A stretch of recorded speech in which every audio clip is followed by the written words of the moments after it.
సార్వత్రిక ఆమ్ల క్షార సూచికను ఉపయోగించి కూడా బలమైన, బలహీనమైన ఆమ్ల క్షారాలను గుర్తించవచ్చు.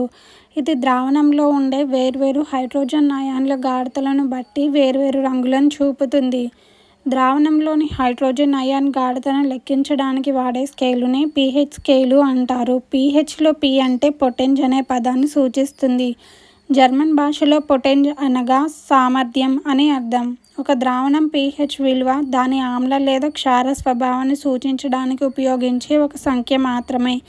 తటస్థ ద్రావణం pH విలువ 7. pH స్కేలుపై 7 కంటే తక్కువ విలువ కలిగి ఉండే ద్రావణాలను ఆమ్ల ద్రావణాలు అంటారు. pH విలువ 7 నుండి 14 పెరుగుతుంటే ఆ ద్రావణంలో క్షార స్వభావం పెరుగుతుంది. pH విలువ 7 కంటే ఎక్కువైతే ఆ ద్రావణాన్ని క్షారం అని అంటారు.